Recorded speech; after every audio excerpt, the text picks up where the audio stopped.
Alors nous sommes en train de parler de comment devenir spirituel, très puissant spirituellement, ou bien spirituellement puissant. Psaume 68, verset 28, ou dans d'autres versions, verset 29. Psaume 68, verset 28, ou dans d'autres versions, verset 29.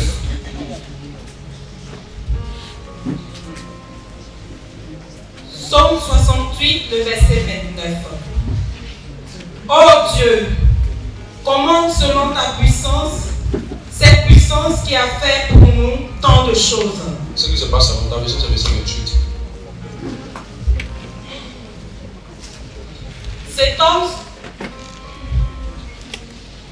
ton Dieu ordonne que tu sois puissant. Ton Dieu ordonne que tu sois puissant. Affermis, ô Dieu, ce que tu as fait pour nous. C'est une obligation de devenir puissant. Ce n'est pas un débat. C'est une obligation de devenir puissant. L'absence de puissance apporte les frustrations. Alors sans tarder, ce que je veux t'enseigner aujourd'hui, c'est comment donner de la puissance à ta prière. Comment donner de la puissance à ta prière. Ce qu'il faut savoir, qu'il y a deux vérités qui nous amènent à rechercher que nos prières soient puissantes. La première vérité, c'est que le diable, il y a des fois où il laisse la prière exaucer. Mais il y a des fois, il y a des obstacles à l'exaucement des prières. Et dans la Bible, Daniel a prié la première fois en Daniel 9, il a été exaucé. Mais en Daniel 10, on dit qu'un démon s'est opposé à la prière. Ça veut dire qu'il peut arriver que vous voulez prier pour quelque chose, mais il y a des obstacles à la manifestation de votre exaucement. C'est en ce sens que la Bible dit en Matthieu 7, verset 7, demandez, l'on vous donnera. Ça veut dire qu'il arrive des moments où tu demandes, Dieu te donne. Cherchez, vous trouverez. Il arrivera des moments où vous allez chercher et vous allez trouver. Mais il y a une certaine situation qui viendra où il va falloir que vous puissiez frapper. Parce qu'il y aura une barrière, il y aura un obstacle. Dans l'Ancien Testament, on parle qu'il y a des blocages de prière. Et que le Nouveau Testament confirme qu'il y a des blocages de prière. Cela nous permet de dire que si on est face à des obstacles et qu'on doit frapper pour que la porte soit ouverte, cela nous amène à amplifier la puissance de notre prière. À amplifier la puissance de notre prière afin d'avoir un exaucement véritable et total. Jésus va dire en Jean 7, verset 24, il dit demandez afin que votre choix soit parfait. Jusqu'à présent, vous n'avez pas encore demandé. Ça veut dire que quand Dieu te donne vraiment, tu es joyeux, tu es heureux, tu es complet. Quand Dieu te donne véritablement ce pourquoi tu pries, tu es complet et tu es heureux. La deuxième vérité qui nous amène à chercher à rendre notre prière puissante, c'est que le délai de la manifestation, souvent Dieu a accepté, Dieu a exaucé dans le règne spirituel, mais dans le règne physique, dans la réalité naturelle, il y a comme un retard. Il y a comme un retard. Habakkuk 2, verset 3 parle de ça.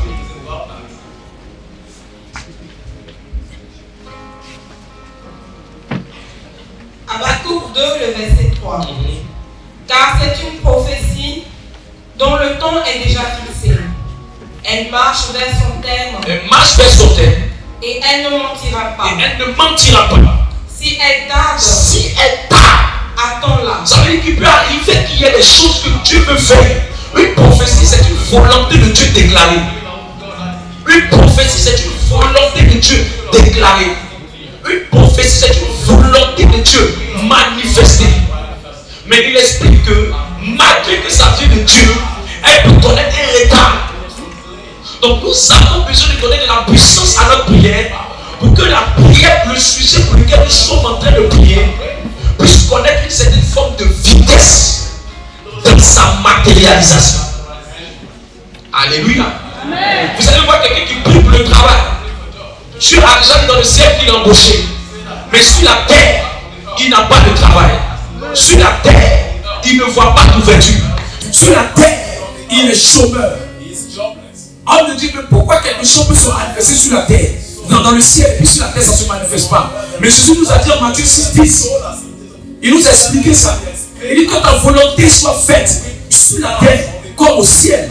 Ça veut dire qu'il peut arriver que la volonté de Dieu qui a été faite dans le ciel ou dans le règne spirituel ne soit pas matérielle dans le règne physique. Écoute-moi, dans le ciel tu es marié, mais sur la terre tu es célibataire.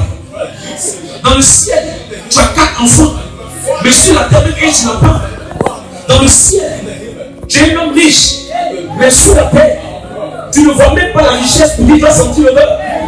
Dans le ciel tu es quelqu'un de complet, mais sur la terre il y a beaucoup de choses que tu n'as pas. C'est parce que la volonté qui est dans le ciel n'est pas matérialisée sur la terre. Le point qui confirme que ce qui est dans le ciel n'est pas sur la terre, c'est que tu fais le rêve où tu es dans un foyer, mais dans la réalité tu n'es pas dans un foyer. Tu fais le rêve où tu es enceinte, mais dans la réalité tu n'es pas enceinte. Tu fais le rêve où tu voyages, mais dans la réalité tu n'es pas en train de voyager. Ça veut dire que dans le rêve Dieu te montre ce qu'il y a dans le règne spirituel. Dieu te montre ce qu'il y a dans le règne spirituel, mais dans la réalité tu ne vois pas ça. Et c'est à ce niveau que beaucoup de chrétiens abandonnent. Alors que ce qu'ils doivent rechercher, c'est la puissance. En rendant leur vie de prière, puissant. En rendant leur vie de prière, puissant. La troisième vérité que je peux ajouter, qui nous amène à comprendre pourquoi Dieu veut que notre prière soit puissante, c'est que si je parle avec le micro, sans le micro, alléluia. Mais quand je prends le micro est un amplificateur de ma voix. Dans le monde spirituel, tu peux être en train de parler, mais dans le règne spirituel, on n'entend pas. Ça reste seulement au premier ciel. Ça ne dépasse pas le deuxième ciel pour arriver au troisième ciel, le ciel où tu es. Ça veut dire que ça ne monte pas, ça ne va pas pour haut. Pourquoi? Parce que quand ça veut monter, il y a comme des interférences qui veulent étouffer ta voix ou tes paroles. L'une des choses que tu dois chercher, c'est des amplificateurs, des choses qui vont intensifier la puissance de ta prière afin d'avoir l'exaucement. Tu comprends ce que je dis? C'est pourquoi le micro joue le rôle d'amplificateur de ma voix. C'est pas que tu ne sais pas de voix, c'est pas que tu ne pries pas, c'est pas que tu ne sais pas prier. Tu sais prier, tu comprends la prière, mais le vrai problème, c'est que tu ne sais pas qu'il y a des réalités qui s'opposent à la manifestation de ta prière. Et tu as besoin de certaines choses pour intensifier, pour déclencher, pour donner du poids, pour donner de la puissance, pour donner de l'autorité, pour donner de la compétence à ta prière. Pour que quand un démon veut s'opposer, ta prière est tellement puissante qu'il ne peut pas l'arrêter. Parce qu'autour de ta prière se trouve le feu. Ou quand un démon veut arrêter, veut retarder, pendant que tu es en train de prier, autour de ta prière, il y a des anges qui donnent de la vitesse, de l'accélération à la manifestation de ta prière. Je vois Dieu, au travers de ce message, apporter l'exaucement à quelqu'un qui me dit un amen. Homme de Dieu, comment je fais? Je prends une chèque en train de prier pour le mariage. Ou je prends une fois en train de prier pour le travail. Donc je prends le cas du mariage et je prends le cas du travail. C'est le dernier message de Dieu, je vais être encore plus pragmatique. Lorsque tu es en train de prier pour le travail, tu es en train de prier pour le mariage, il y a pratiquement pas de 12 facteurs sur lesquels vous devez appuyer. Et je vais aller très vite sur les facteurs parce que je dois donner tout. Le premier facteur, c'est le facteur de votre vision, de votre mentalité. Donc Dieu rencontre Moïse, Genèse 13, verset, Dieu rencontre Abraham. Genèse 13, 14 à 15. Genèse chapitre 13, 14 à 15. La mentalité, vous devez prier avec une mentalité de victoire. Vous devez avoir une vision de ce pourquoi vous priez. Tu es là, tu pries pour le mariage, ou tu es là, tu pries pour le travail. Mais dans ton esprit, dans ta pensée, dans ta tête, tu ne te vois pas en train de travailler. Dans ton esprit, tu ne te vois pas en train de te marier. Dans ta tête, tu ne te vois pas en train d'être exaucé par rapport au mariage ou par rapport au travail. Peu importe le volume de ta foi, ta prière ne sera pas exaucée. Parce que ce que tu ne vois pas dans ton esprit, tu ne peux pas le voir dans les réalités. Ce que ton esprit n'a pas accepté comme plus, comme positif, comme réel, comme pratique, tes mains ne peuvent pas le toucher. Votre vie est le reflet de comment vous pensez. Ce n'est pas la Bible dit quelles sont les pensées de son âme. Il est les pensées de son âme. Comment il pense, c'est comme ça qu'il réagit. Comment il pense, c'est comme ça sa vie avance. Donc si vous voulez changer les réalités de votre vie, changez votre manière de penser. Parce que dans le royaume de la prière, les pensées et les paroles disent la même chose. Je reprends. Dans le royaume de la prière, les pensées et les paroles disent la même chose. Alors lis le texte maintenant. Genèse 13, le verset 14 à 15. L'Éternel dit à Abraham. Après que Lot se fut séparé de lui, lève les yeux et du lieu où tu es, regarde vers le nord et le midi. Regarde vers le nord et le midi. Vers l'Orient et l'Occident. Vers l'Orient et l'Occident. Car tout le pays que tu vois, je le donnerai à toi et à ta postérité. Je le donnerai à toi et à ta postérité pour toujours. Mais Dieu veut qu'il voie. Dieu veut lui donner. Ah, si Dieu veut me donner, va me donner. Si Dieu veut me donner, va me donner. Non. Pour que Dieu donne à Moïse quelqu'un, à Abraham plutôt. Abraham était dit dans la Bible comme celui que Dieu aimait le plus. Abraham était dit dans la Bible comme celui que Dieu dit est mon ami.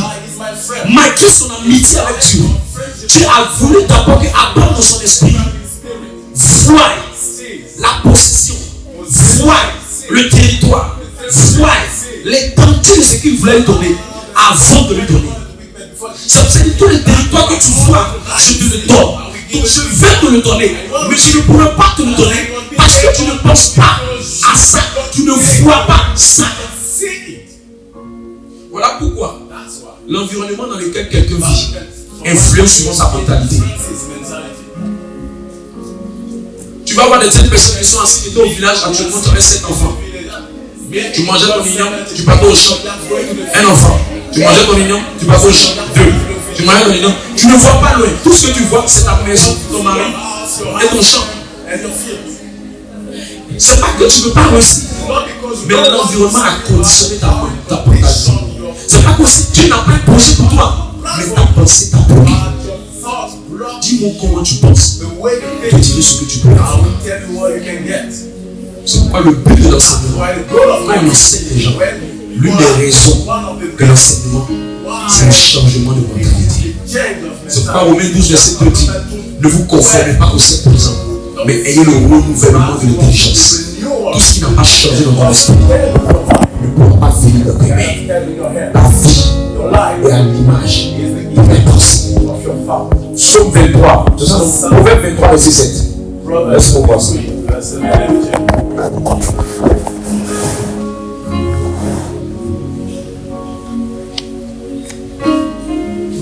Proverbe 23, le verset 7.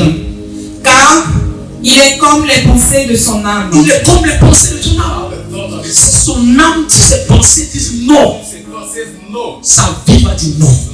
Si ses pensées disent non, sa vie va dire non. Est-ce que je peux parler à quelqu'un?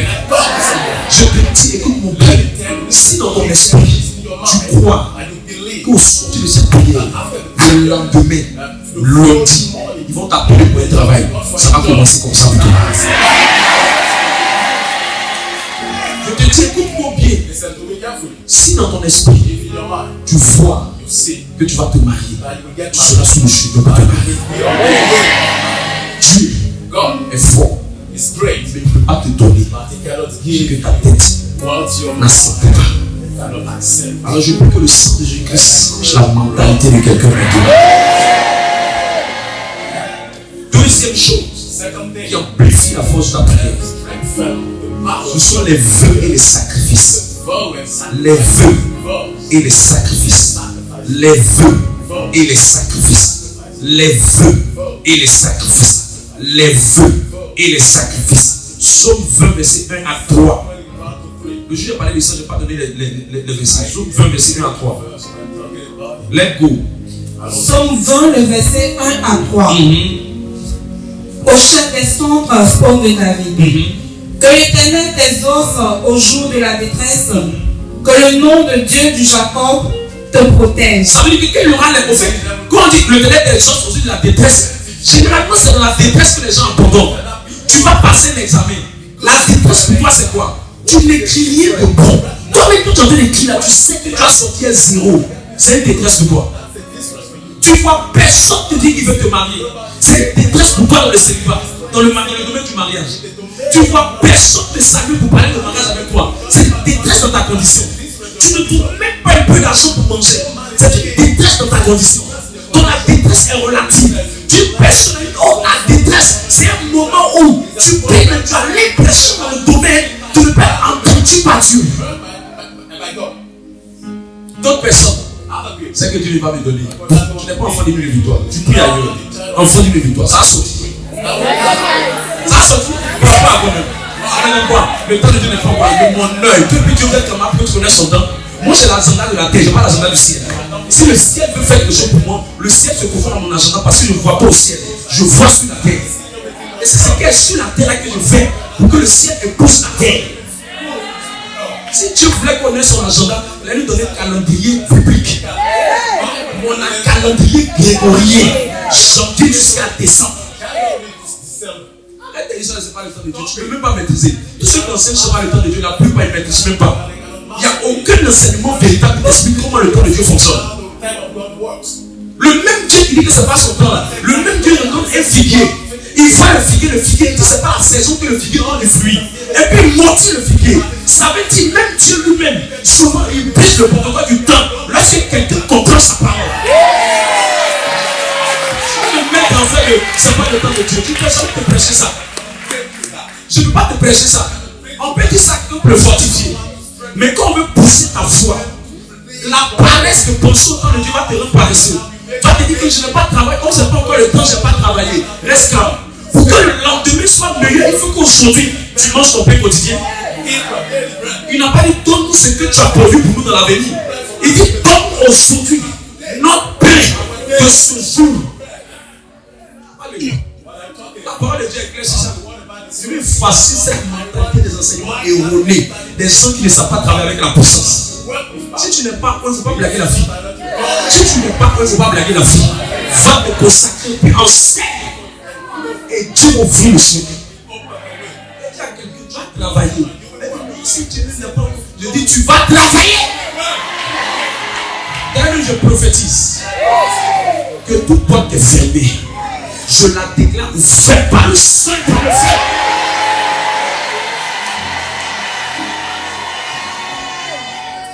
Alors qu'est-ce qu'on fait? Quand ça commence à chauffer comme ça, qu'est-ce qu'on fait pour que Dieu exauce? Tu es un homme avec qui tu ne peux pas se décider. Tu es dans une relation, ça ne veut pas marcher. Vas-y, lis le texte. Lis le texte. Il dit au jour de la détresse, qu'est-ce que je fais? Verset suivant. Que du sanctuaire, il envoie du secours. Que de Sion, il te soutienne. Continue. Qui se souvienne de toutes tes offrandes et qu'il agrée tes holocaustes. Ça veut dire que lui, les choses qui va faire qu'il va te donner son soutien. C'est qu'il faut qu'il y ait des offrandes qui vont venir comme des sacrifices ou comme des feux qui vont rappeler sa mémoire. Rappeler sa mémoire. Psaume 50, verset 12, je crois. Hurry up. Psaume 50, le verset 12. On va partir du verset 50. Psaume 50, le verset 5. Rassemblez-moi mes fidèles qui ont fait alliance avec moi par le sacrifice. Par le sacrifice. Vas-y. Et les cieux publieront sa justice, car c'est Dieu qui est juge. Ça veut dire, même si tu n'as pas raison, prends un sacrifice. Va à l'autel de Dieu. Je n'ai pas l'argent, Seigneur, mais voilà tout ce que j'ai. Aucun homme ne peut me juger. C'est toi qui le juge. Normalement, selon la loi humaine, je ne dois pas avoir travail parce que ce n'est pas mon diplôme. Mais selon la loi divine, comme tu es le juge des juges, je commande que ce travail-là soit pour moi. C'est le même verset qui dit qui accusera les élus de l'Éternel. Quelqu'un est venu me voir.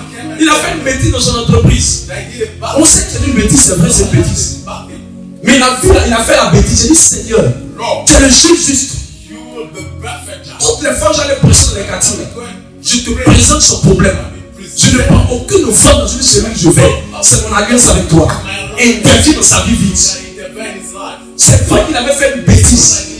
Mais quand j'ai présenté le sacrifice à Dieu, je lui ai dit, attends, Ce ne sera plus la justice des hommes qui va parler, mais c'est la justice divine qui va parler.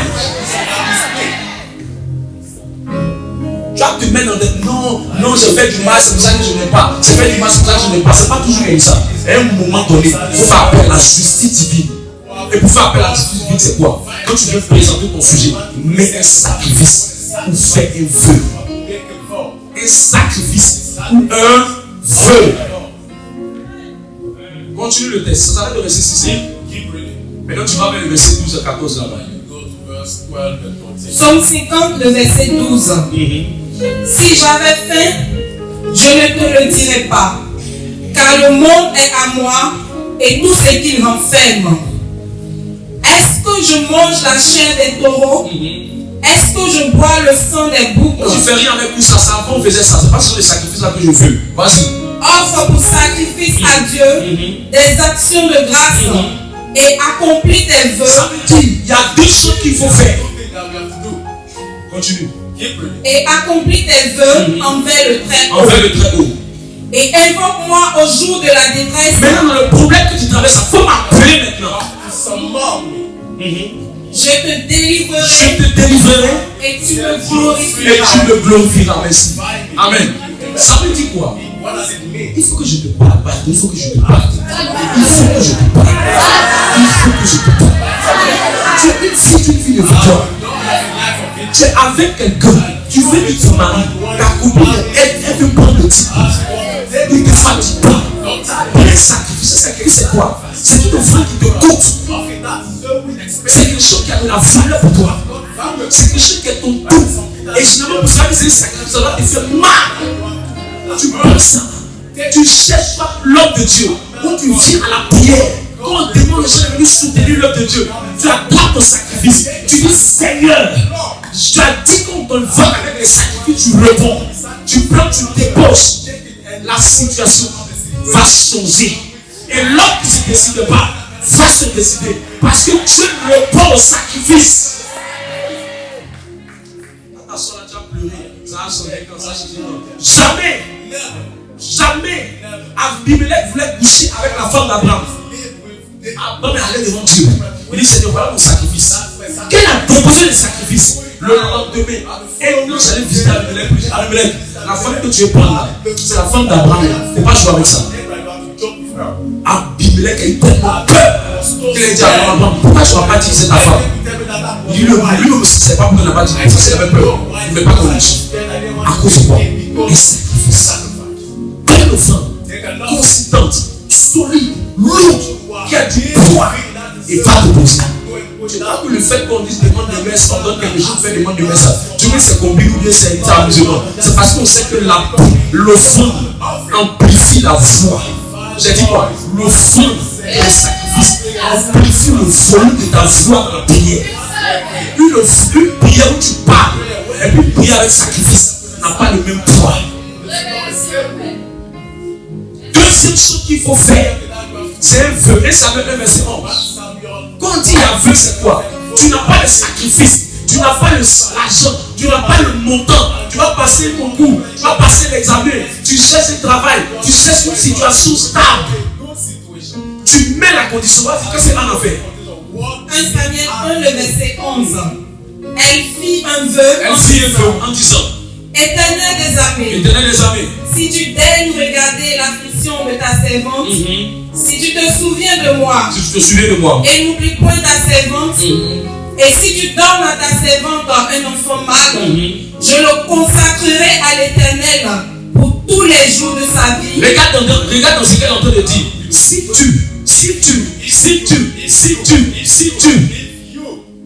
quand on veut faire un vœu, il doit avoir si tu me donnes ce travail, je te. Si tu me donnes, je te. Si tu me donnes, je te. Quelqu'un me dit, mais je me fatigue. Je n'arrive pas à bien voir. On doit me prier. Il dit, Seigneur, tu m'as donné le temps de guérison, c'est vrai. Mais le temps qu'ils sont de voir, c'est un envoûtement d'un autre niveau. Seigneur, si tu fais que c'est guéri, si tu permets que ça guérisse, Jésus, voici ce que je compte faire. voici, quand j'ai posé ça, je prie la personne. Ça fait comme ça. Et tu vois bien, je vois bien. Tu penses que c'est l'histoire de non, Dieu ne peut pas faire. Non, il y a des choses qu'il ne peut pas faire. Mais il faut mettre le feu. Pas s'asseoir là, ça va venir. Non, non, non. Mets le feu, ça va purifier la puissance de ta prière.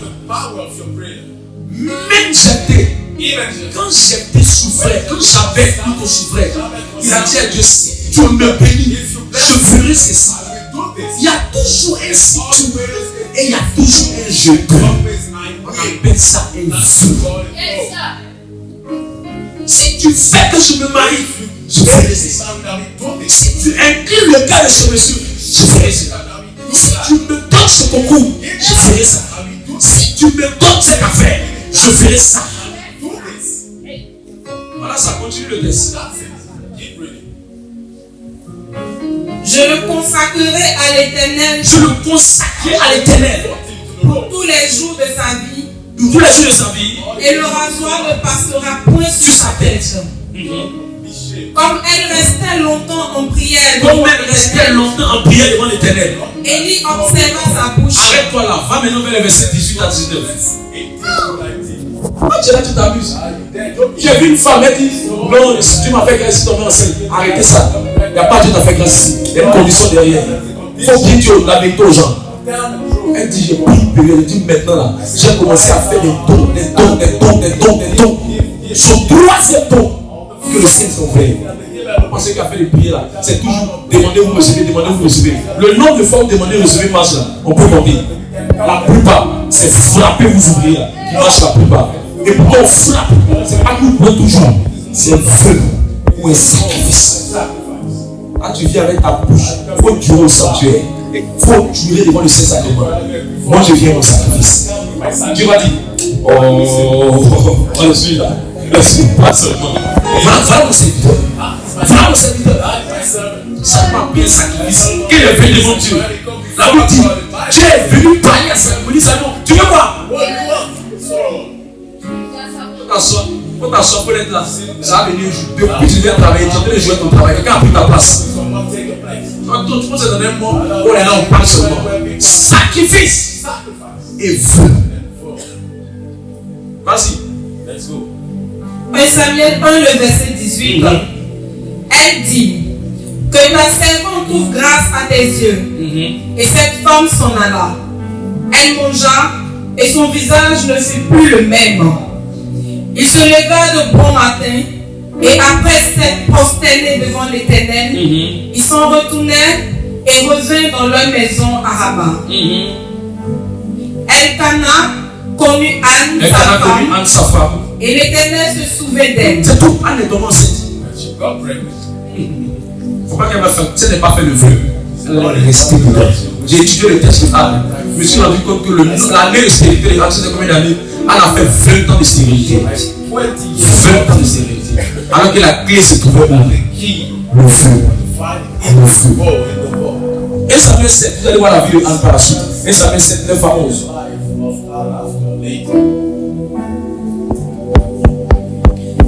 Samuel 7, le verset 9 à 11.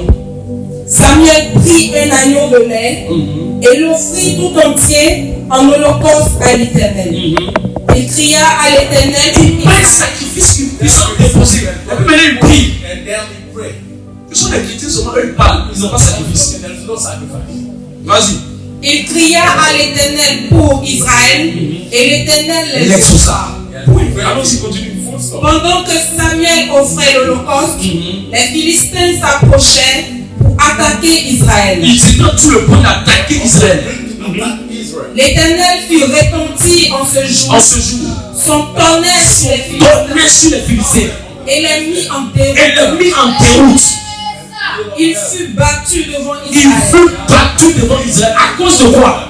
Un sacrifice. Un sacrifice. On s'en passe examen, on s'en passe concours, on n'a pas de sacrifice. Les chrétiens les sorciers sont forts que les chrétiens, parce que les sorciers connaissent le pouvoir des sacrifices. C'est le nom des sacrifices qu'on appelle les auteurs. Là tu parles. Même Jésus, venu sur la terre, Dieu l'a sacrifié pour sauver les hommes. Le ministère des sacrifices a été appliqué par Dieu lui-même. Sans sacrifice, tu vas pleurer pendant longtemps. Mon travail, faut dormir. Luc 7, verset 2. Nous sommes de mettre la vie du célibat de quelqu'un. Il y a des gens qui sont partis. C'est pas parce qu'elle est partie au sanctuaire qu'elle était accusée. Il faut bien demander. Il y a fait une fleur derrière. Tu penses que les gens, ils vont te dire la vérité.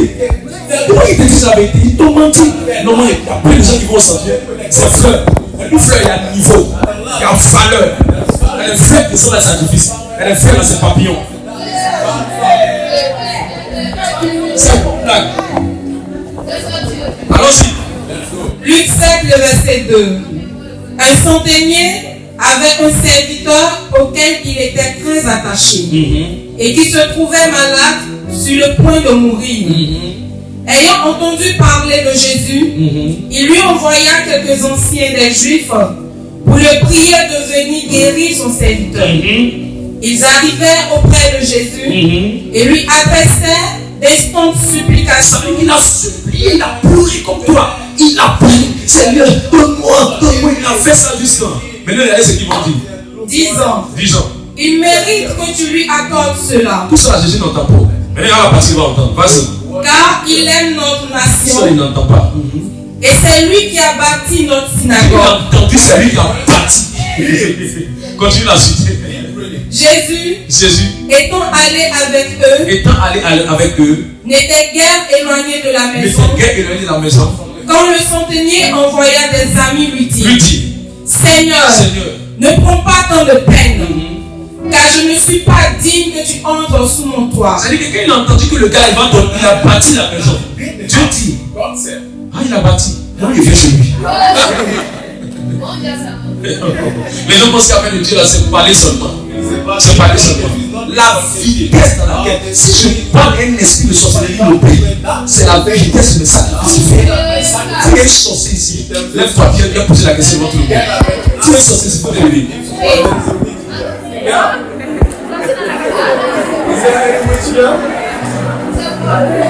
Tout le monde vient à l'église, tout le monde vient. Tout le sorcier, lève-toi.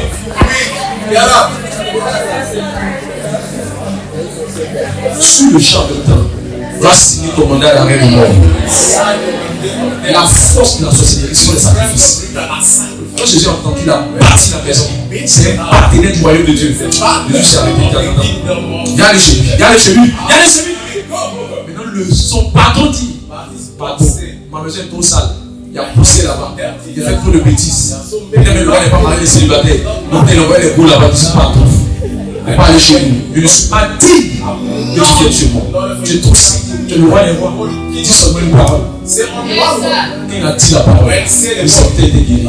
Qu'est-ce qui a payé au centre d'aller profiter? C'est le sacrifice du gars qui bâtissait le temple. Tu sais, maintenant j'ai tendance pour parler de la même manière. Parce que le sacrifice qui est derrière nous n'a pas le même poids. Vous tous les chrétiens, baptisés, confirmés même. Mais la différence et la vitesse de vos anges sont liées au poids de vos sacrifices. Un frère, j'ai passé ce message. Il s'est levé, il dit à partir de maintenant, il donne plus la 10%. Tous les marchés qu'il va donner 15% à Dieu. Jusqu'au lever de Paris, il n'a jamais manqué de marché dans la communauté. Jamais manqué. Parce que dans le soleil, personne ne peut pas payer fatigue. Pourquoi? Sacrifice. Pourquoi c'est sacrifice? Parce que normalement c'est 10% d'homme. Mais lui il a dit Seigneur, je fais plus. J'ai poussé le protocole. Et Dieu s'est souvenu de lui. Il faut qu'il y ait un sacrifice. Il faut qu'il y ait un feu. Ça accélère les choses. C'est toi avec moi. Donne-moi un amen pour ça. Comment je fais pour signer? C'est-à-dire que le sacrifice, c'est quelque chose qui te coûte. Quelle est la valeur pour toi? Quelle est la valeur pour toi? Maintenant, le vœu est deux conditions. La première condition, que un vœu soit puissant. Le vœu peut être lié à ton âme. Ou le vœu peut être lié au royaume de Dieu. C'est pour ça qu'il a dit, je te le consacrerai. Ça, c'est quoi? C'est la vie de sanctification. la consécration à la vie spirituelle. Et deuxième chose, elle dit nul, le rageant ne va pas passer sa tête à lui qui va te servir. Donc, pour qu'un vœu marche, pour pas dire comme ça, non, j'ai fait non. Le vœu marche sur les deux conditions. Soit tu as bloqué la première, soit tu as bloqué la deuxième. Mais dans tous les cas, il y a même les deux minutes qui font que le vœu marche. Le premier, c'est que tu as dit au Seigneur, Seigneur, maintenant j'ai donné telle partie de moi. Je vais sacrifier pour toi, je vais me consacrer à ton œuvre.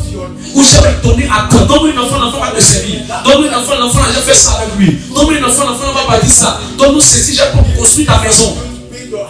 Tout ce qui est lié à l'œuvre de Dieu, à l'avancement de l'œuvre de Dieu, au projet de Dieu, ça donne un poids et fort. Deuxième chose, c'est par rapport à ton âme, ta conviction, ta vie spirituelle. Ça marche. Seigneur, je me fais lever. Il y a quelqu'un qui a dit un homme d'affaires. Il a dit tous les jeudis, il est vachement riche. Vachement riche. J'ai rencontré une star de football. Il lui a demandé quel est ton vœu avec Dieu.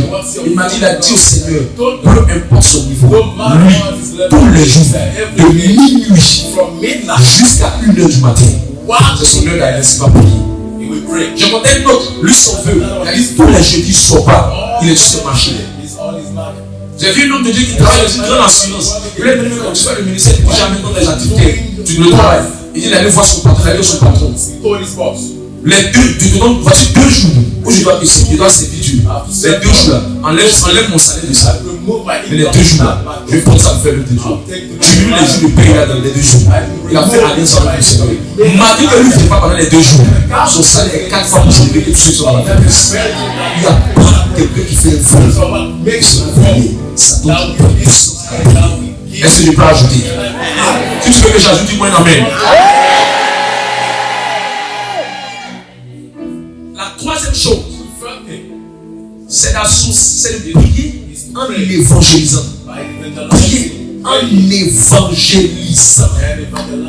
Parce qu'il a dit que lorsque nous allons établir les âmes, sauver les âmes, quand vous voyez quelqu'un qui gère fraternité, quand vous voyez quelqu'un qui suit les âmes, quand vous voyez quelqu'un qui sort pour évangéliser, pour visiter, s'il attache sa prière à sa mission d'évangélisme, à sa mission d'affermissement des âmes, dans sa fraternité, dans son département ou dans son service, s'il ne travaille pas, c'est que son cœur est mauvais. Son cœur est mauvais. C'est impossible. Ça va forcément marcher. Parce que Jean 15, verset 16, elle dit qu'est-ce qui soutient mes propos. La Bible dit que toute parole et toute écriture tire sa source du roi, du Dieu vivant. La Bible dit en Jean 15, verset 16, que lorsque quelqu'un établit les âmes, suit les âmes, et il crie à l'Éternel, Dieu retourne. Il y a un lien étroit entre l'exaucement et le salut des âmes. Pourquoi il y a le lien? Parce que, écoute-moi bien, Dieu ne cherche pas qui bénit. Dieu cherche qui par sa bénédiction sera efficace pour sauver les gens. Dieu cherche qui, au travers de ce qu'il fera pour lui, fera du bien au sang. Je parle à l'esprit de quelqu'un. Quatrième chose qui donne de la puissance à la prière. Lorsque vous voulez que votre prière soit exaucée, il faut rentrer en mode intercession.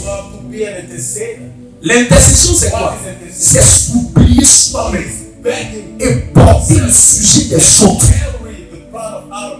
Intercéder, c'est quoi? C'est attraper les besoins des autres et faire de ces besoins la priorité de ta prière. C'est pas quelqu'un qui prie, qui est exaucé. C'est quelqu'un qui commence d'abord par prier pour le sujet des autres et en fait ses sujets. Parce que Dieu trouve que ce qu'il va lui donner, de la même manière qu'il le fait pour les autres, il sera aussi quelqu'un d'utile pour la bénédiction des autres. Tu es avec moi? C'est pourquoi 3 vérités rattachées à l'intercession. La première vérité qui est rattachée à l'intercession, lorsque vous êtes en train de prier pour l'intercession, priez pour 2 éléments essentiels: l'œuvre de Dieu, l'église, et l'œuvre de Dieu qui vous enseigne. Voilà pourquoi il est impossible d'avoir une messe où le ciel est ouvert sans qu'on prie pour les évêques, sans qu'on prie pour les prêtres, sans qu'on prie pour le pape. C'est pas parce qu'on est en train de faire récitation. C'est parce que intercéder pour ceux qui sont les garants de l'autel de l'église. C'est ouvrir le ciel parce que leur vie est plus exposée que nous autres. Tu comprends? C'est pourquoi la deuxième vérité est la passion militaire d'intercession. Dans le règne spirituel, chacun a ses grades. Intercéder, c'est s'appuyer sur l'intercession de ceux qui ont fait l'épreuve. C'est pour ça que quelqu'un peut prier en disant: je me connecte au manteau. Le manteau, c'est quoi?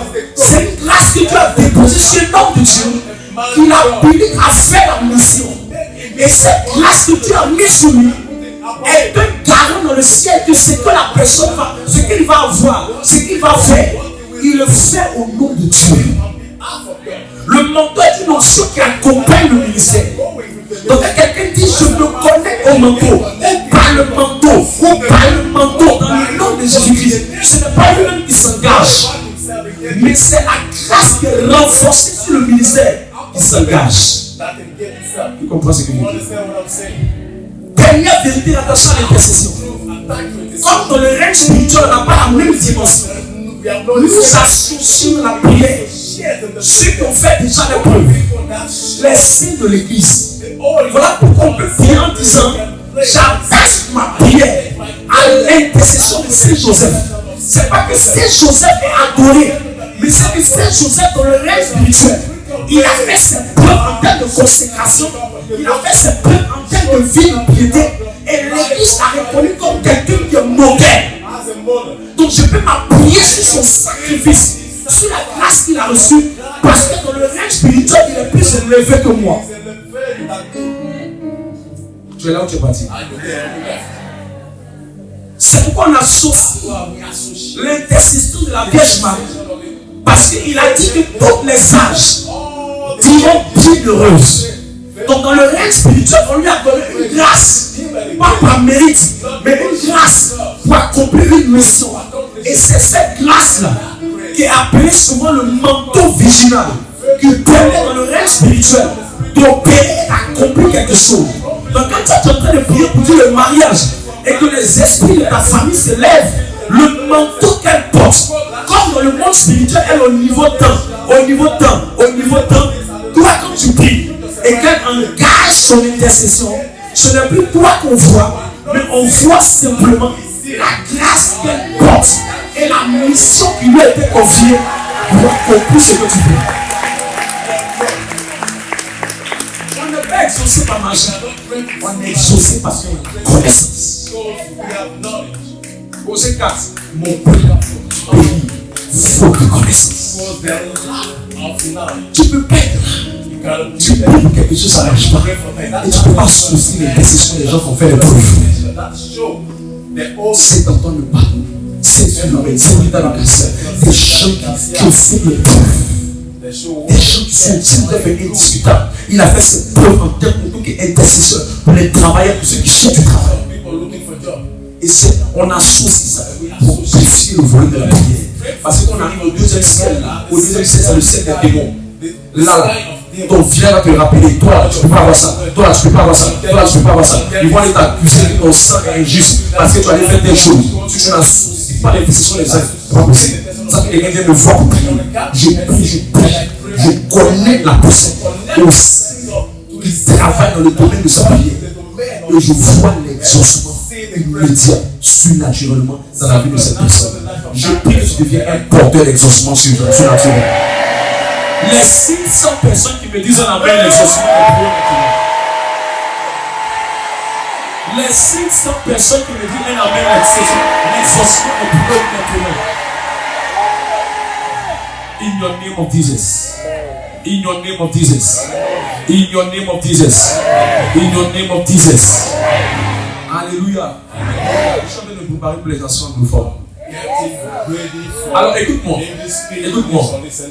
Derrière l'intercession, l'autre manière d'amplifier la force et la puissance de ta prière, c'est l'union des voix. Matthieu 18, 19, lis ça. L'union des voix Voilà pourquoi il y a des combats dans l'église. On dit il y avait la guerre au pays. Donc il y avait une guerre qui se préparait en Côte d'Ivoire. Et je demande à ce qu'on puisse prendre toute l'église pour faire la prière de la paix. Pourquoi? Parce qu'à un certain niveau là, c'est pas seulement parce que tu es pas parce que tu es fait que tu es fort. C'est une histoire de principauté. Il faut l'association des voix. Comme ça on dit deux personnes s'accordent. Vas-y, lis le texte. Lis le texte. Regarde comme il faut qu'il y ait le texte. Matthieu 18, le verset 19. Je vous dis encore que si deux d'entre vous s'accordent sur la terre, pas au ciel, sur la terre, pour demander une chose quelconque, elle leur sera accordée par mon Père qui est dans les cieux. Qui est où? Dans les cieux. Vas-y. Car là où deux ou trois sont assemblés en mon nom, je suis au milieu d'eux. Quand il y a un combat, toi, ta soeur, ta tante, la famille, vous mettez ensemble. Voilà pourquoi on fait des prières ensemble. Voilà pourquoi on a des mini-veillées ensemble. Voilà pourquoi les fraternités se réunissent pour prier ensemble. On appelle ça l'union des voix. Esther 4, verset 16. Est-ce que vous appliquez ça? Est-ce que vous me plaît trop? Elle a donné de la puissance à sa prière. Au lieu d'aller t'associer avec des copines qui ont fait un virage, si vous vous mettez ensemble pour prendre l'intercession, vous êtes célibataire, vous critiquez les femmes mariées du quartier. Les filles aigries comme ça. Vas-y. Acte 4, 16. Esther. Oui. Esther 4, verset 16.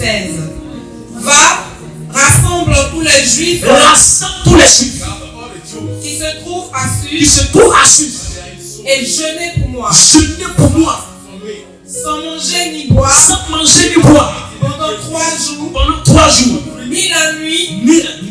Ni le jour. Ni le jour. Moi aussi. Je jeûnerai de même avec mes servantes.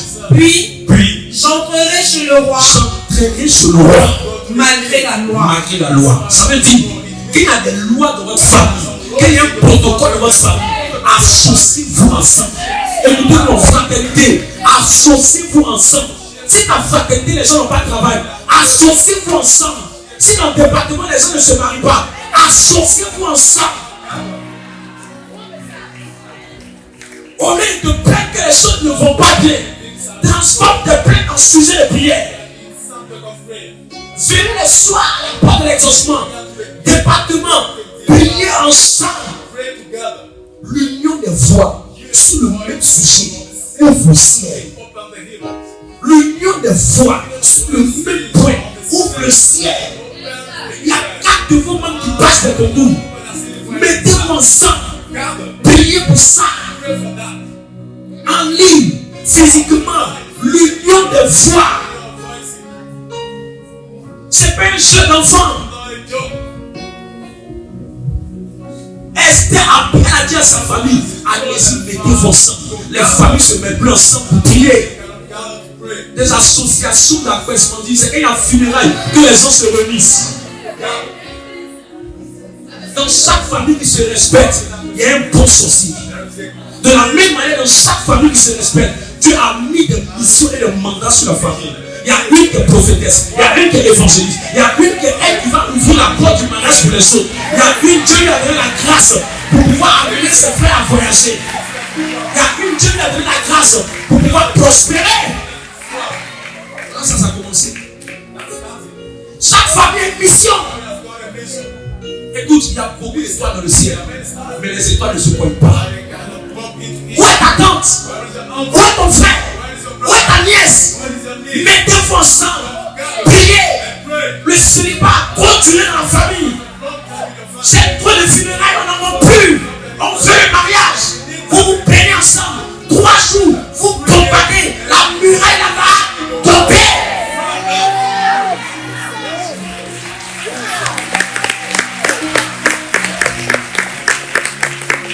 Les Français se mettent ensemble, les chrétiens se mettent pas ensemble. Je ne suis pas de telle église, je ne suis pas de ceci, je ne suis pas de cela. On s'en fout. Il n'y a pas célibat catholique, il n'y a pas célibat évangélique.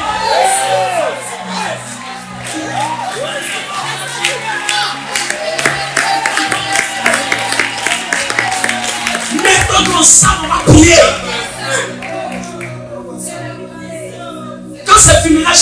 veut montrer qu'il a l'argent.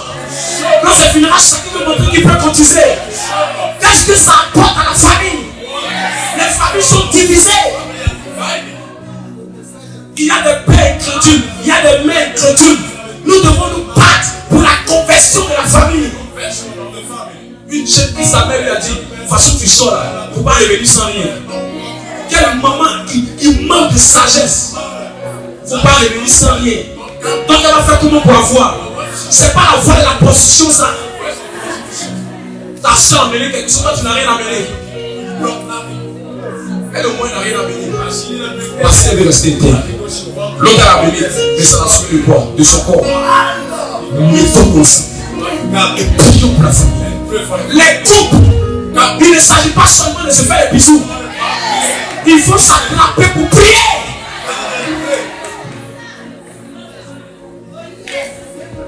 Un couple qui prie, on peut poser ce naturel pour déployer les choses. Priez ensemble. Mettez-vous ensemble. Enfants, maman, ensemble. Ne joue pas avec la prière. La première chose que j'ai appris à mes enfants, de se mettre à genoux pour prier. Tu peux ne rien avoir, mais si la prière dans la famille est bien dans la famille, apprenez à vos enfants. Mettez le fardeau de la prière ensemble. Il y a un frère, tu vois, il prie bien dans la communauté. Mon frère, viens, on va s'associer, on va prier ensemble. Viens, on va s'associer, ma soeur, on va prier ensemble. Viens. Et vous allez voir, la famille va commencer à bouger. La famille va commencer à avancer. L'association comme la force. C'est la prière dans le règne spirituel. Il n'y a pas d'association. Les choses doivent être un peu plus associées. Nous sommes deux personnes d'accord pour demander. La chose ne sera accordée. La chose ne sera accordée. Dieu est content de ce que chacun te dit. Dieu est content de ce que chacun te dit. Et ce message-là est tout.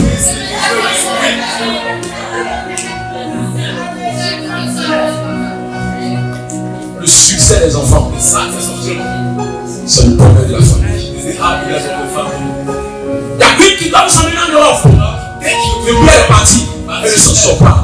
Priez! Il y a une qui doit ouvrir le chemin du mariage. Le père est marié, c'est compliqué. Priez! Il y a un qui est l'homme d'affaires de la famille. C'est lui qui doit vous aider. C'est pour ça dans la famille, Dieu doit faire grâce à un qui va rentrer dans la fonction publique. C'est lui qui veut pour le chemin pour les autres. Dieu ne donne pas tout à tout le monde. Tout le monde a un rôle à jouer dans la famille. Que le rôle que Dieu t'a donné, tu le joues bien. Que la mission que Dieu t'a donnée, tu joues ça bien. Que le but pour lequel tu es venu sur la terre, tu l'accomplisses pleinement. Que le but pour lequel tu es venu sur la terre, tu l'accomplisses ça pleinement. Que les missionnaires des familles deviennent de vrais missionnaires. Prennent la mission au Seigneur. Les autres peuvent être en train de tout faire pour que les autres voyagent. Toi, peut-être tu n'as pas l'argent, mais la mission d'intercession qu'il t'a donnée, fais ça bien. Parce que leur vie dépend de toi. Leur avenir dépend de toi. Prenez votre poste. Soyez à votre poste dans la famille. Tu t'appelles, tu as peur de faire l'œuvre du Seigneur. Tu ne sais pas que c'est ton ministère qui va sauver les gens. Tu ne sais pas que Dieu t'attend pour sauver les nations. Pourquoi? Tu ne sais pas que c'est de toi qui viendra la conversion de ta famille. Pourquoi tu ne peux pas répondre à l'appel de Dieu? Pourquoi tu ne peux pas répondre à la mission du Seigneur? Tu ne vois pas ce qu'il a mis sur toi. Tu ne vois pas les rêves que tu fais. Quand il y a des attaques dans la famille, quand il y a un souci dans la famille, c'est toi qui vois la première. C'est parce que tu vas sauver cette famille. Pourquoi tu ne joues pas ton rôle? Pourquoi tu ne joues pas ton rôle? Pourquoi tu es resté en train de pleurer pour le mariage? Alors qu'il t'attend pour sauver les âmes. Alors qu'il t'attend pour sauver la famille. C'est toi qui es Paul de la famille. C'est toi qui es Pierre de la famille. C'est toi qui es Moïse de la famille. Pourquoi tu laisses ta famille dans le désarroi?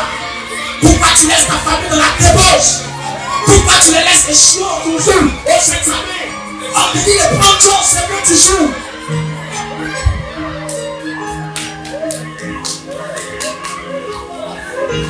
Dans toute famille, il y a des missionnaires. Il y a des évangélistes. Il y a des intercesseurs. Il y a des prophètes et il y a des prophétesses. Je vois une armée d'hommes de femmes que Dieu a choisi pour sauver la famille. mais ils sont dans mon mariage. Tu ne sais pas que tu lui sais Dieu bien, ton mariage va venir. Mon travail, tu ne sais pas que tu lui sais Dieu bien, ton travail va venir. Tu as pris la mission d'évangéliste pour aller vendre Pagali. Tu as pris la mission de servant de Dieu pour aller vendre à Tchéké. Il enverra. Si dans notre famille, tu te mets à prier, je crois une chose. Il y a des chez nous qui ont fondé les douaniers. Il y a des chez nous qui ont fondé les cartes des impôts. Il y a des chez nous qui ont fondé les chefs d'État. Personne ne devient sans la prière. Écoutez. Je mets une famille sur mon photo. Il me dit à cette personne, tu es appelé. Ton appel est clair. Peut-être que tu n'as pas prendre le micro comme moi le fais. Mais il a donné une mission à cette famille. C'est parce que tu ne fais pas la mission que tu es en train de souffrir.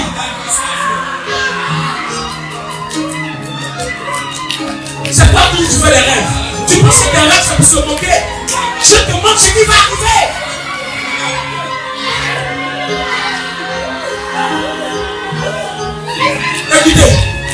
Écoutez, il y a des gens qui sont ici. Il y a des gens dans des familles. Eux, ils pensent au fait que leur mariage va venir facilement parce qu'ils veulent se marier. Non. Au fait, tant que ta mission dans la famille n'est pas faite, tu penses que tu vas t'en sortir? Tu t'abuses. Lui qui est drogué dans la famille, c'est toi qui vas le sauver. Celle qui se prostitue, c'est toi qui vas la sauver. Tu as une mission. Tu penses que tu as les choses de Dieu cadeau. Tu n'as pas les choses de Dieu cadeau. Tu as mis son amour en toi. C'est parce que c'est pas toi qui vas sauver la famille. Il y a des gens qui ont dit, voilà le DG, ils sont là. Hé Seigneur, moi je suis pas élu DG. Comment il a fait que DG tout ça? Derrière tout DG, il y a même l'évangéliste, même missionnaire qui a assisté les DG dans la famille. Les gens pensent que quand vous voyez quelqu'un de grand dans une famille là, qu'il est venu par magie, c'est faux. C'est parce qu'il y a rien qui a répondu à son appel. C'est pour ça dans toutes les familles, quand Dieu prend un, il prend le reste. Il prend le reste. Où est ton fils? Où est ta tante? Où est ta soeur? Où est ton mari? C'est toi qui vas le sauver.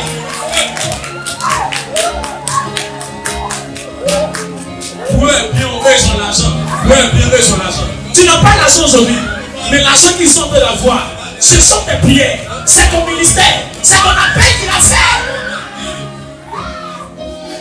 Je ne suis pas le DG de ma famille, je ne suis pas le milliardaire de ma famille, mais mes genoux ont contribué à ce que ma famille va devenir.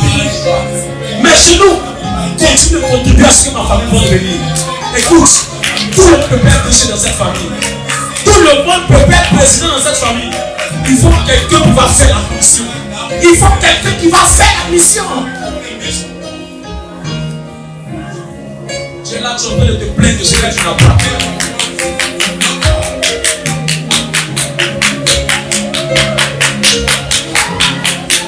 Écoutez, il y a des personnes. Dieu dit que vous allez parler de sa part.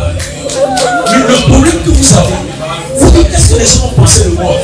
Qu'est-ce que les gens vont dire de moi? Qu'est-ce que les gens vont dire de moi? Tu ne sais pas ce que les gens vont dire de toi. C'est toi qui vas changer la famille. Qu'est-ce que les gens vont dire de moi? C'est quoi? Et si tu as honte de moi, je veux honte de toi. D'ailleurs même, je ne sais pas, j'avoue à peine. Ton devant, ça ne marche pas. Ton derrière, ça ne marche pas. Attends, c'est un privilège pour Dieu de te choisir. C'est un privilège. Toi, tu as quoi? Si Dieu ne t'aime pas, tu as devenu quoi? Tu vas bien devenir. Tu cherches travail, ça ne te va. Tu cherches malade, ça ne te va. Il faut plus faire de Dieu là maintenant. Tu ne sais pas qu'il a mis quelque chose sur toi. Je ne sais pas pourquoi les gens veulent essayer. Non, je perdre ma vie. Si je commence à faire le de Dieu, je perds ma vie. Tu ne vas pas perdre ta vie, écoute. La même vie que tu as là, tu as gagné quoi dedans? Dis-moi, tu as gagné quoi? Tu sais pourquoi tu n'as rien élevé? Parce qu'au fait, tu résistes à l'appel de Dieu. Tu résistes à l'appel de Dieu. Moi, je ne sais pas pourquoi les gens ne comprennent pas ça. Dieu dit que dans cette famille, c'est toi qui choisis.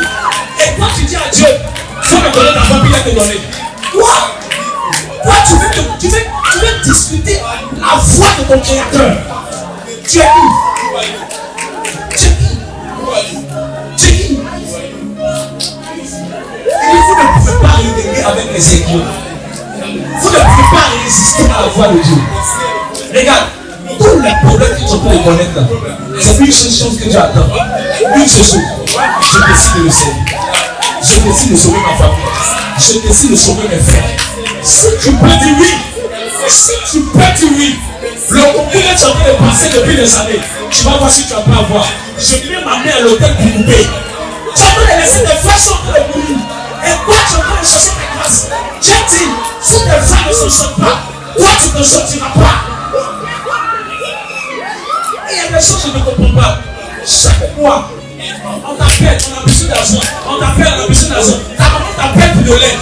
Tu ne sais pas que ça veut dire que ta maman est en train de souffrir. Tu attends quoi pour faire venir ta maman à la porte de l'exaucement? Tu attends quoi pour faire venir tes frères? Tu attends quoi? Tu ne sais pas que ton avenir dépend de ta mission. Tu ne sais pas. Tu ne sais pas. L'une des raisons pour lesquelles les gens ne veulent pas accepter le faire, ils disent que les gens vont se moquer de moi. Tu ne sais pas la moquerie, c'est la persécution. C'est la persécution.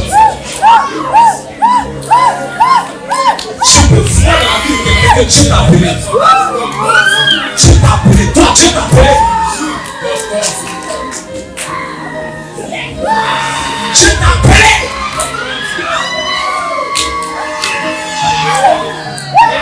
Et ce qui me fait mal, c'est que Dieu m'a fait des trucs forts. Mais tu ne peux pas faire ce qu'il te demande de faire.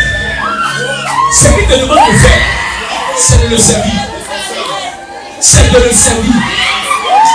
Faut dire oui seulement. Tu vas voir si tu vas pas aller vite. Quand on dit aux gens, vous êtes péchés. Toi, tu aimes que péché pour toi. Mais tu ne sais pas que toi aussi tu veux devenir péché. Quand quelqu'un dit péché, tu es content. Oh, péché plus pour moi. Mais toi-même, si tu prends ton affaire de Dieu au sérieux, tu peux dépasser même des péchés. Tu peux dépasser des péchés.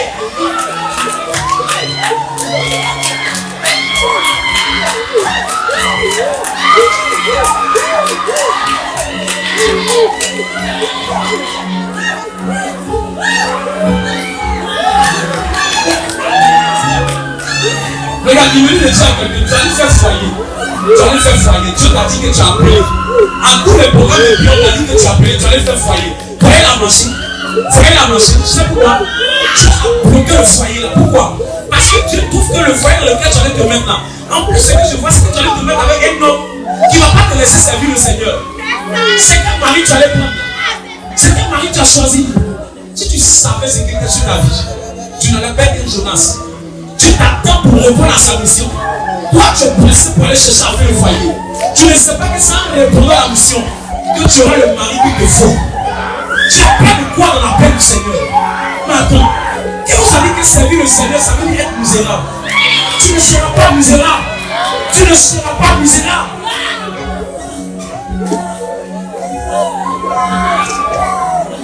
J'ai vu des gens élevés. L'œuvre de Dieu, Dieu soutient celui qui le sait.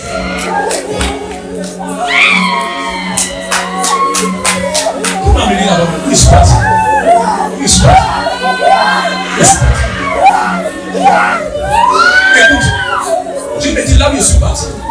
Ça veut dire que beaucoup de tes filles sont pas exaucées. Parce que ta femme est en train de souffrir. Ta femme est en train de souffrir.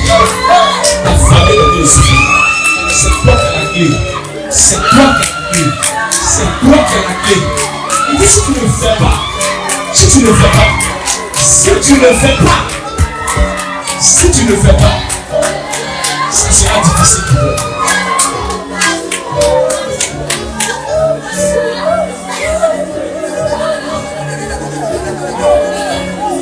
Les choses sont vastes.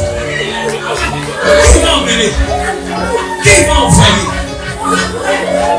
Tu fais partie de la main de Dieu. Tu fais partie de la main de Dieu. Tu peux sauver ton père. Tu peux sauver ta mère. Tu peux sauver ta tante. Tu peux sauver ta cousine. Tu peux sauver ces gens-là. Il suffit que tu dises oui. Il suffit que tu dises oui. J'irai. Envoie-moi. Envoie-moi. Dieu est bon. Je l'ai servi. J'ai donné ma jeunesse au Seigneur. Il ne m'a jamais laissé. Il ne m'a jamais abandonné. Il ne m'a jamais laissé. À cause du service de Dieu, j'ai rencontré des hommes élevés. J'ai rencontré des cadres. J'ai rencontré des ministres. J'ai rencontré des députés. J'ai rencontré des gens qui étaient très élevés qui m'ont dit, je vais avoir seulement une journée pour que tu viennes parler avec moi. Mais c'est quoi? C'est l'honneur qui est rattaché au service qui a fait que la personne veut me voir. Je ne t'abandonnerai jamais. Fais ce que tu dois faire. Fais ce que tu dois faire. Fais ce que tu dois faire. Tu es un Paul, mais tu vas aller ailleurs. Alors tu t'appelles pour s'amuser.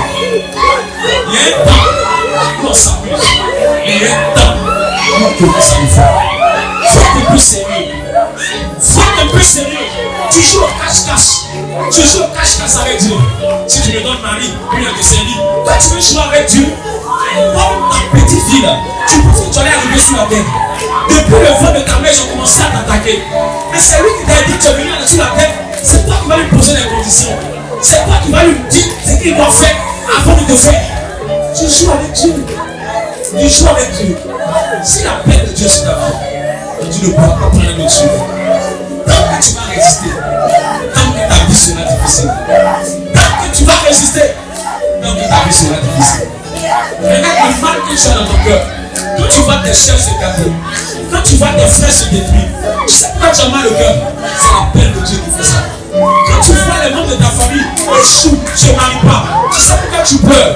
C'est la paix de Dieu. C'est Dieu qui met son fardeau en toi pour te dire, ma fille, ne laisse pas cette famille. Il y a d'autres qui sont insensibles à ça, mais toi tu es sensible à ça. Quand tu te fais mal, c'est pas si ta chose. C'est pas si ta chose. Tout ce que tu dois lui dire, je vais le faire. Je vais le faire. Je vais le faire. Lève-toi après ce moment. Va chez ta tante. Et dis-lui je vais te parler. Lève-toi après cette prière. Va chez ton oncle. Dis-lui je vais te parler. Lève-toi après cette prière. Va chez tes soeurs. Va chez tes parents. Dis-lui je vais te parler. Assieds-toi avec eux. Prêche-les Jésus. Prêche-les l'évangile. Après cette prière, va ouvrir une cellule dans ton quartier. Ne t'assois plus. Commence la mission. Va faire une cellule. Une cellule, c'est 3 personnes dans ton quartier que tu relis. Et tu décides de prier avec eux. Qu'est-ce qui est difficile pour ça? C'est au cœur de là que viendra l'exaucement de ta prière. Il dit que je vais envoyer. Tu fais partie de l'armée de Dieu. Tu fais partie de l'armée de Dieu. Tu fais partie de l'armée de Dieu.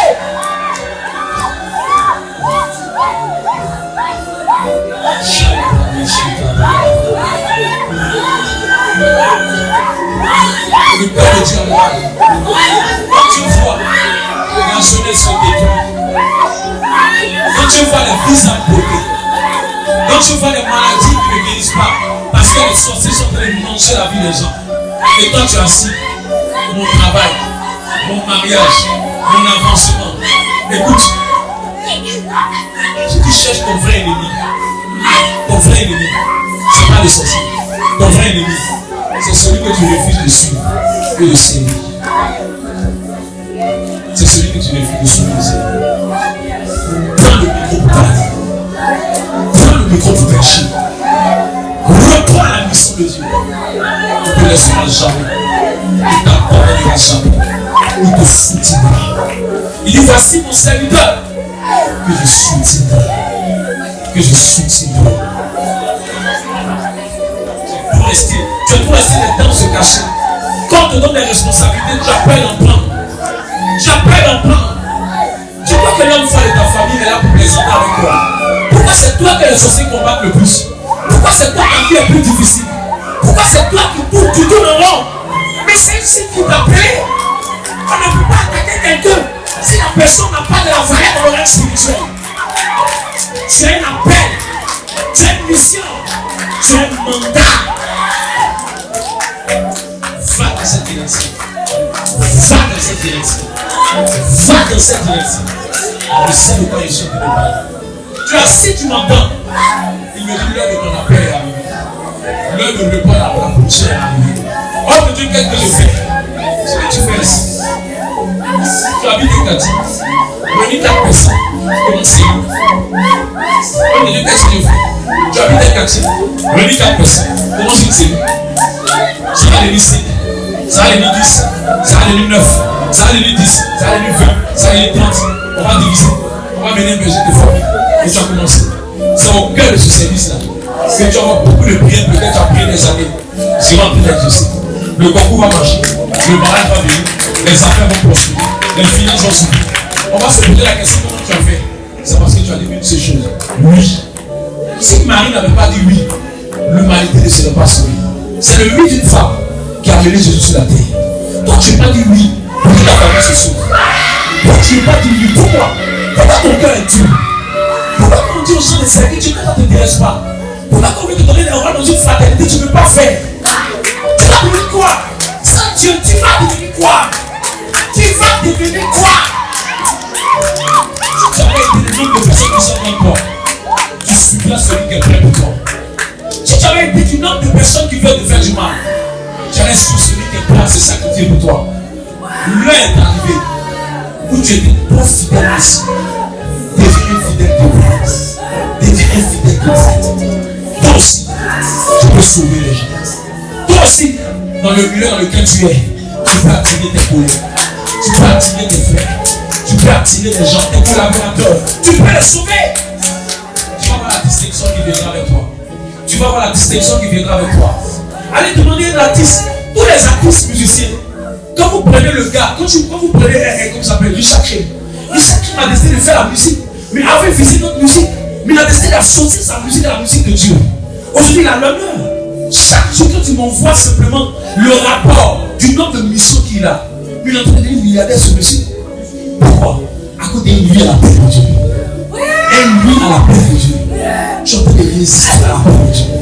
Tous les problèmes par lesquels tu passes, c'est ainsi que tu es en train de résister à la paix de Dieu. Tu es en train de résister à la paix de Dieu. Ma vie vient de la vie. Mais la vie est un beau série. Et tu ne vois même pas devant. Tu ne vois même pas derrière. Fais-le. Mon péché n'avait fait venir les gens. Il va placer un sillon à ton chemin. Ton chemin est difficile parce qu'il y a un désert derrière toi. Pourquoi tu ne veux pas devenir l'intime de Dieu en essayant de travailler pour son amour salvation? Pourquoi tu ne veux pas dire je vais prendre l'affaire de Dieu avec tout mon cœur en essayant de rassembler les gens de mon quartier pour qu'on puisse les évangéliser? Pourquoi ce n'est pas prioritaire pour toi? C'est pas pour dire. Tu avances, tu reviens. Tu avances, tu reviens. L'heure est arrivée. Tu peux aujourd'hui dire j'accepte. Et tu vas voir ce qui arrivera. Il dit vous servirez l'Éternel. Et il bénira vos vies. Le bien c'est quoi? C'est l'honneur. Le bien c'est quoi? C'est le travail. Dieu donne ce qu'il a de meilleur à ceux qui le servent. Il est temps de devenir toi aussi responsable des hommes, responsable de cellules, responsable de fraternité. Tu ne fais rien. C'est Dieu qui t'assoit, tu écoutes seulement le message. Mais qui va sauver les autres? Il y a des gens que je ne vais jamais voir juste quitter la terre. Toi, tu peux les sauver. Toi, tu peux leur parler. Toi, tu peux les évangéliser. Toi, tu peux les éviter. Il faut répondre à ça. Il faut répondre à ça. On t'appelle pour faire la mission, tu as peur. Qui a dit que quand on commence, c'est facile. Mais quand tu as le soutien des gens, tu peux y aller. Servir Dieu, c'est pas seulement prêcher. Servir Dieu, c'est tout faire pour que les gens se trouvent vers le Seigneur. Et l'une de ces plateformes, c'est de jouer un rôle important, de prendre les chandeliers, de prendre les responsabilités dans un département, dans une fraternité. Si on est responsable, donnez-moi un groupe de personnes. Donnez-moi un groupe de personnes qui accompagnent. Donnez-moi un groupe de personnes pour qui je vais prier. Pour un jour, oublier ma petite vie. Laissez ma petite vie. Ta tristesse, tes pleurs, tes plaintes. Qu'est-ce que ça a apporté à ta vie? Rien de bon. Rien de bon. Rien de bon. Rien de bon. Ton avenir n'est même pas sûr. Ton devenir n'est même pas sûr. Ta vie est difficile, ta vie est compliquée. À cause d'une seule chose, tu lui. Allez demander à Jonas, quand il est sorti du chemin de Dieu, un serpent, un poisson l'a avalé. Il y a des Jonas ici qui ne veulent pas. Qui ne veulent pas. Je vais aller en Europe, je vais aller en Europe. Ton Europe va venir quand ton service sera bien. Je vais aller en France. Ton France va venir quand ton service sera bien. Je vais avoir le concours des temps. Ton concours va marcher quand ton service sera bien. Que le Dieu que nous servons te soutienne et qui te donne de bonnes conscience de cette